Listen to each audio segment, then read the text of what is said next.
Hey everyone, so today we're going to talk about keto versus low carb. So these are two terms you've surely heard endlessly in the industry, and they're really in vogue at the moment, particularly keto dieting, that's ketogenic dieting. But the question is, which of these kinds of diet do you need for your fat loss goals? Which one is more appropriate?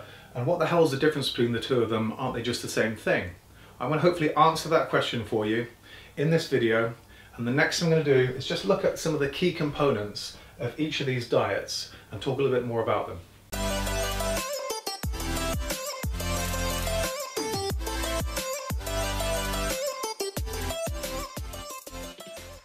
Okay, so both of these diets are low carb diets, but the difference is that low carb is just a general term for reducing carbs, and keto is a very specific diet where we have very, very high fats and moderate protein.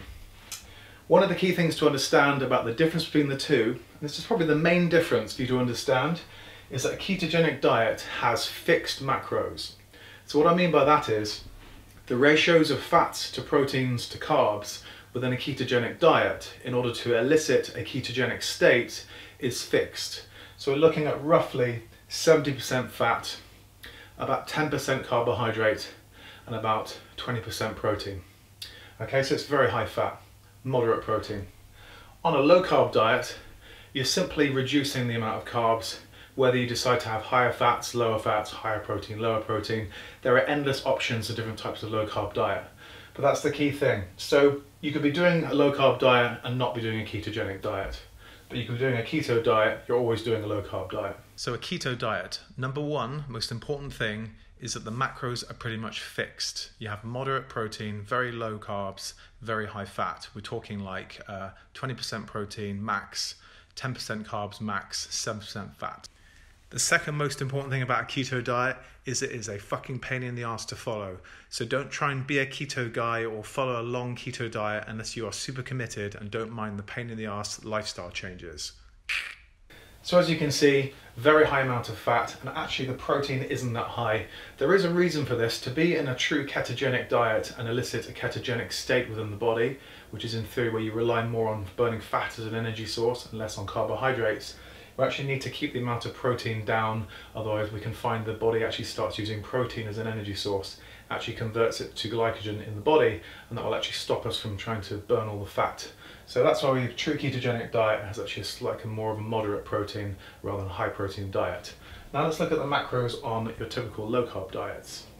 Now a low carb diet, for example, is actually a flexible generic term. It could be just a diet that's low in carbs, or it could be a diet that's low in carbs and high in fats. It could be higher in protein, could be lower in protein. So you've got a lot more options when we're talking about low carb dieting. So one awesome thing about low carb dieting is it's much less of a pain in the ass, and you're going to be able to probably fit a type of low carb diet into virtually any lifestyle. Bonus! Okay, so if we look at the pie chart, what we can see is that with the flexible macros of your selection of low carb diets, there is some variation in the amount of proteins and fats and carbs. Obviously there is a trend, and the trend is that the carbs are reduced. Now what we'll find is that depending on the level of commitment of the dieter or the trainee or the athletic goal, we might have the protein a little bit higher, the fats a little bit higher, the fats a little bit lower. It's kind of down to personal taste, and that's one of the points I'm trying to get across here, is that low carb dieting is pretty much like a fairly flexible concept in itself. But certainly it's very rare to see a typical low carb diet reflecting the kind of macros that a ketogenic diet has. So a really important element of any diet, whatever diet system you choose, is your own adherence to the diet. How compliant are you? If you can't stick to a diet, you're not going to get the results that you want. And this is one area where keto versus low carb can be quite an interesting comparison. Ketogenic dieting I see as slightly restrictive in that because you're going to have to eat a lot more fat and your carbs have to be so low, you're going to find there are going to be social reasons that are going to steer you away from it. At some point one of your friends, your relatives, is going to take you out somewhere and you're not going to be able to get a keto friendly meal. Okay? And this is an important part of dieting. We have to be able to sort of fit into society. It doesn't matter how obsessed we get, at some point society will steer you away back to the norms. There's certainly less restriction there, because you don't necessarily have to have a plate full of fat with your protein. You can simply cut your carbs down. So a typical example would be, oh, I'm on a low carb diet, I'll have a chicken salad please. Well, That's great because you've got your greens and you've got your protein, but there's hardly any fat in a chicken salad. So it wouldn't suit a ketogenic dieter, but it's certainly less restrictive. So in terms of social stuff and in terms of your own willpower, you've probably got more scope for following a more of a wider variety of low carb diet. So here's a few different types of low carb diet that you may or may not have heard of or considered.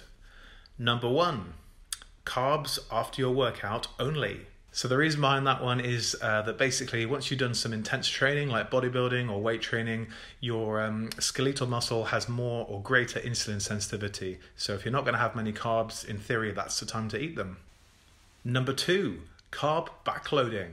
So carb backloading basically builds on this idea that as your body is deprived or lower in glycogen during the day, we build up greater insulin sensitivity, and therefore you can eat your carbs late at night or all in your last meal. Another bonus to help you sleep better. So the ketogenic diet, if applied properly, can give you this kind of zen state of fat adaptation.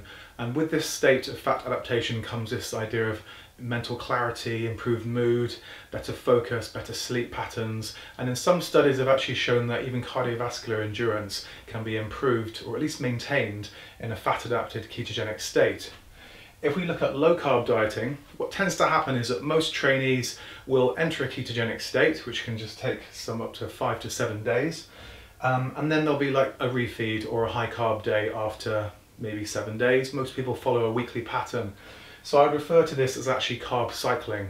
And that's one of the differences between the two diets again, is that in a ketogenic diet, you would probably, to really enter a ketogenic and adapted state, you might be looking at 2 to 3 weeks of prolonged low carb intake. Typical low carb diet, Saturday night, go out and have a pizza. Back to normal physiological state, lost that kind of like ketogenic state because you're now full of glycogen again. So speaking about fat adaptation and the process of going into a ketogenic state, if we look at the majority of these diets, if you severely restrict carbohydrate intake and you're physically active, particularly if you're training, most people are going to go into ketogenic state within about 5 to 7 days. Okay, that's the point when the body has utilized all of its stored glycogen, and even the brain itself has now run out of glycogen and is actually using ketones as a fuel source. And ketones are basically a byproduct of fats. So you've got 5 to 7 days to enter ketosis in your keto diet. On a low carb diet, it's pretty much a similar time frame. You've probably got between 5 and 10 days. The reason I say up to 10 days is because a low carb diet isn't necessarily a very low carb diet. And obviously if you're eating, I don't know, a moderate amount of carbohydrates, you're going to deplete them much more slowly and it may take longer to get into ketosis. However, in terms of becoming fat adapted, probably not very likely with a standard low carb diet. Like I said before, the reason for this is that unless you're a super committed keto lover, at some point you're going to refeed on carbs and you're going to come out of that temporary ketogenic state. You're not going to reach this amazing zen-like status. So that's another key difference between the two diets. Alright, so now we're a little bit clearer about the difference between these two dieting concepts. I know the question that's burning on your mind, it's which one should I use, okay? Which one's going to get me better results? Which one's going to give me more fat loss? That's certainly how I'd be looking at it. Okay, so this is an interesting one, and there's a lot of debate on the internet about, you know, which one's more useful, calorie deficit, macro splits, all these concepts come into use here. One thing I would suggest is that being in a calorie deficit and being active is this overarching principle which you cannot be ignored. And like I said in my macros versus calories video, I explain how important it is. It's the very foundation of the fat loss pyramid. So if you're eating a keto diet and you're shooting over your calories by 500 every day, you're probably not going to lose much weight, if any. If you're in a low carb diet and you're a bit more flexible and you're having a refeed every weekend, but you're consistently in a calorie deficit 6 days a week, guess what? You'll lose more body fat. So a lot of it does come down to calories at the end of the day. The one advantage that I would suggest that a ketogenic diet does have in terms of better fat loss, and this would only apply to the person that's super committed, is that if you're able to stick to it for that kind of longer period of maybe 2, 3, 4 weeks, and I've done personally 5 weeks before of just solid ketogenic dieting, you do get a couple of benefits. One is that your sweet cravings pretty much disappear, your appetite levels can drop a little bit, and certainly it does feel as if your body is relying more on fat as a fuel source. So I guess the caveat is that most people aren't ever going to experience that level of ketogenic dieting because, like I said, society will certainly steer you back to normality at some point. So, you know, if you really go for keto, I would have thought that maybe with calories being equal on each one, I'd have thought maybe you might get a bit more fat loss from a true ketogenic diet. But I think for most people, that level of commitment's just not even going to be possible. So another really popular question on this topic is, am I in ketosis? How do I actually know if I'm in a ketogenic state or if I've actually gone keto? The number one easiest way is that as you go into a ketogenic state, you're going to feel foggy-headed, slightly lethargic physically and mentally. Your strength may drop, and if you're training in the gym, you might just feel like you can't get through your workout. This is a standard thing, and it's going to be, for most people, maybe 1, 2 or 3 days. As you go into ketogenic state more often, or you do these cycles of dieting, you'll find that you transition faster, but you will almost always get at least a few hours where you feel like you've got some brain fog or lack of mental clarity. Thankfully, at the other end, you're going to get rewarded with increased mental clarity. That's if you stick with it long enough. Another good way to test to see if you're in ketosis, another really easy one, is that you might find that you get a slight sense of acetone in your breath. So that kind of acetone smell, or if one of your friends says that your breath smells a bit weird, that's probably because you're in a ketogenic state. Don't let that put you off, that will go away also. Another way you can find out if you're in ketosis, there's 2 specific ones. You've got the strips that you pee on, they're quite cheap, they're not super accurate, or my personal favourite, when I've been super obsessed with this stuff, is to use blood ketone readings. So you prick your finger like you do with a blood testing kit, put it onto one of the strips, and it gives you a very, very detailed mmol analysis. So the final question I want to address, I get this all the time, surely this kind of dieting is unhealthy, because don't we need our carbohydrates? And surely if we eat a lot of protein and fat, I mean, it's going to like clog up our arteries. I'm not here to talk about health. I couldn't care, I just want to look good. So that's the end of that question. No, just kidding. Health is important, okay? And let's be honest, it's one of the key things that we're thinking about when we approach a diet. Is it going to be bad for me? Is it going to be detrimental to my body? It's no point looking good on the beach if you're dead 6 months later, right? Well, you'll be pleased to know that the carbohydrate as a macronutrient is the least essential macronutrient in the body. So we can survive without eating carbohydrates. We cannot survive without proteins, and we cannot survive without fats. So that's a really important thing to remember.